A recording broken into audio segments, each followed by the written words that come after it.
This presentation is on the research paper, Reading as a Social Interactive Process, The Impact of Shadow Reading in L2 Classrooms, written by Millie Commander and Maria C.M. de Guerrero of Inter-American University in Puerto Rico. The research questions of this project were: number 1, what processing strategies were used in the learner's collaborative talk to comprehend the text during shadow reading?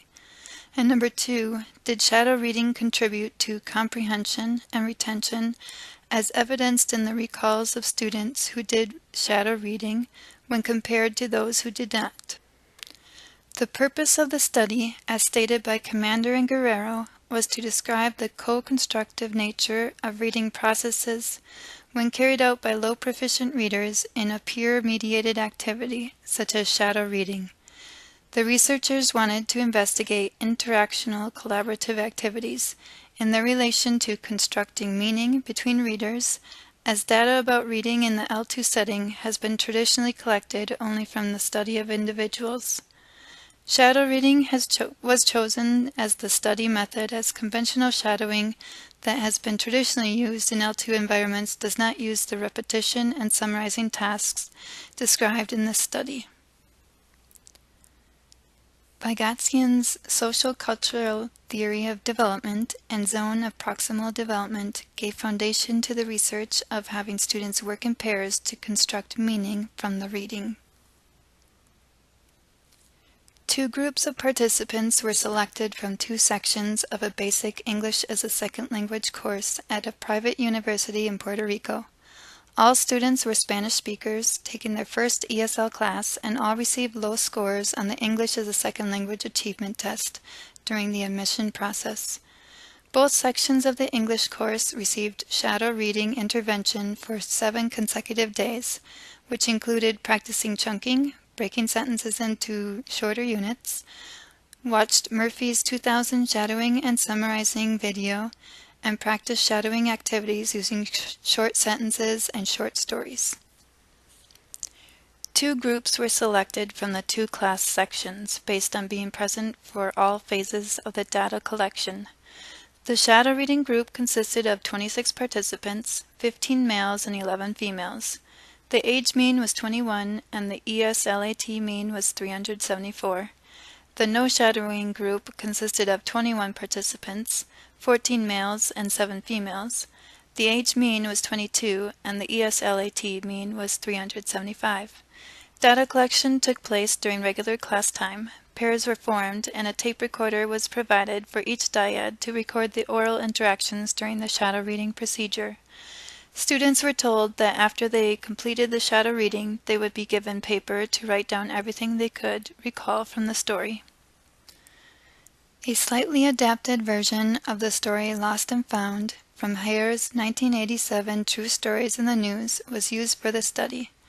The story was divided into 2 equal parts, consisting of 3 paragraphs with approximately the same word count. Commander and Guerrero stated that 3 words were changed in both parts of the story. 1 word was changed for a more difficult word, 1 for a misspelled word, and 1 for an incongruent word. The processing of these words would reveal learning strategies that students use to understand the material. The shadow reading activity consisted of 2 phases. In Phase 1, the interactional phase, the reader would read Part 1 of the text aloud. 2 types of repetition were performed: completed shadowing and selective shadowing. In completed shadowing, repetition was done out loud, in a low voice, and silently. In selective shadowing, students could repeat key words and phrases, and students were encouraged to add comments to clarify meaning. Then the shadower gave an oral summary of the paragraph. After each paragraph was completed, a full oral summary of Part 1 was given. Then the roles reversed using Part 2 of the story.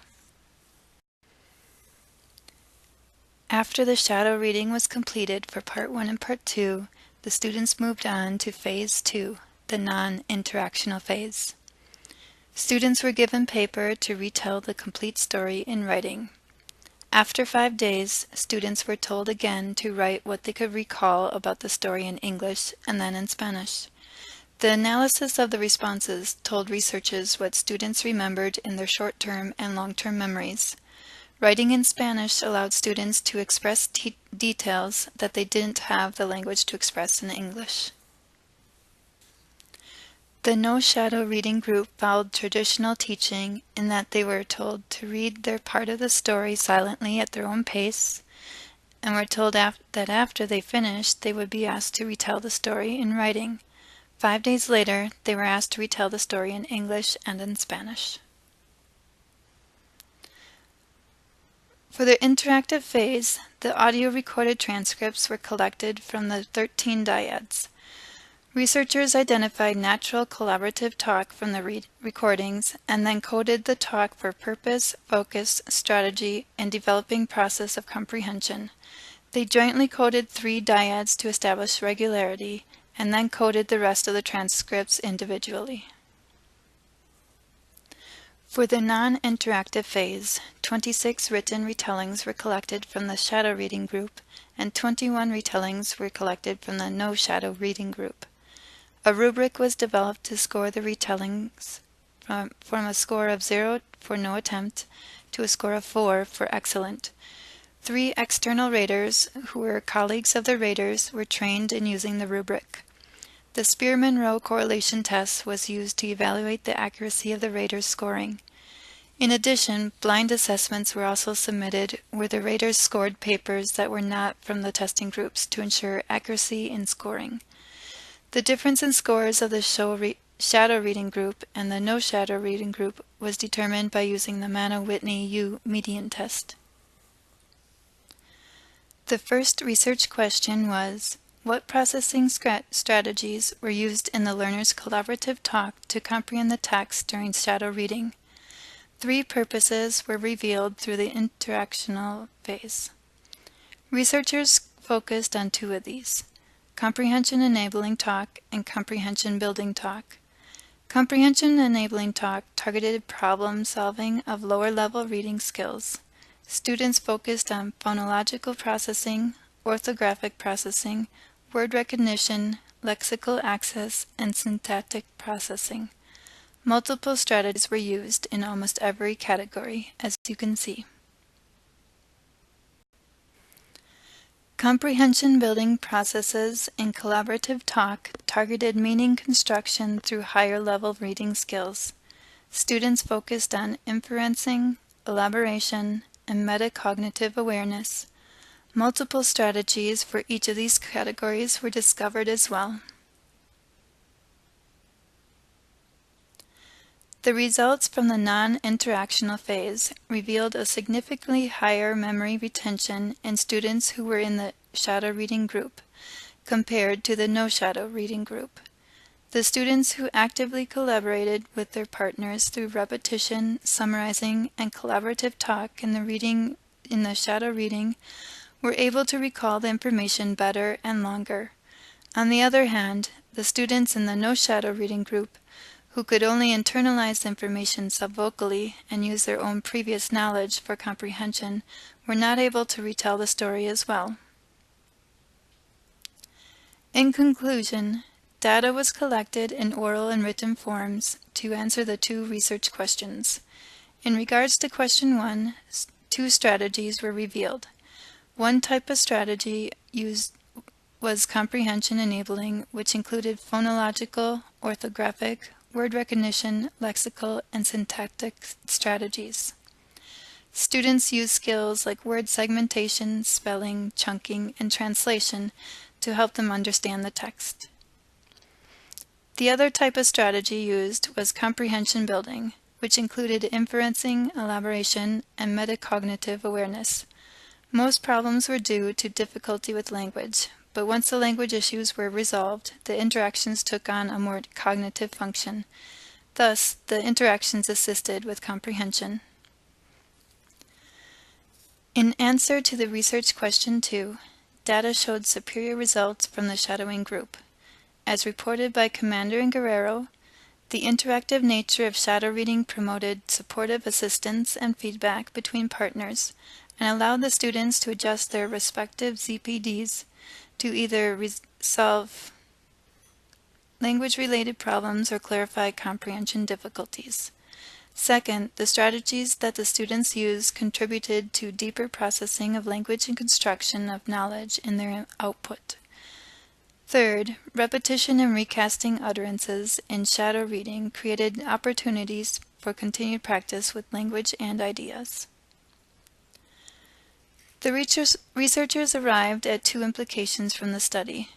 First, the study confirms the need to expand the view of reading as an individual interaction between reader and text to include the emergence of construction of meaning through the interaction of two or more readers in collaborative dialogue.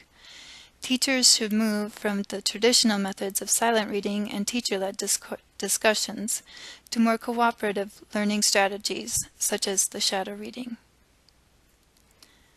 A second implication of this study points out to the need to include a focus on lower-level aspects of reading for students of L2 low proficiency, such as clarification, spelling, and chunking skills. The study also revealed implications from shadow reading tasks. First, repetition helps learners concentrate on oral input. Second, frequent summarizing of the text contributes to ongoing checking and understanding and development of ongoing abilities. Third, shadow reading also provides a means for practicing and improving specific aspects of language, such as pronunciation, vocabulary, and even grammar, as evidenced in instances of self and other corrections of items. Fourth, learners use reading strategies by taking responsibility of their own processing and understanding of the text, first in collaboration with the partner and lastly on their own. And lastly, when students work together in dyads or larger, the interdependence, collaboration, and interaction builds individual understanding and retention of meaning.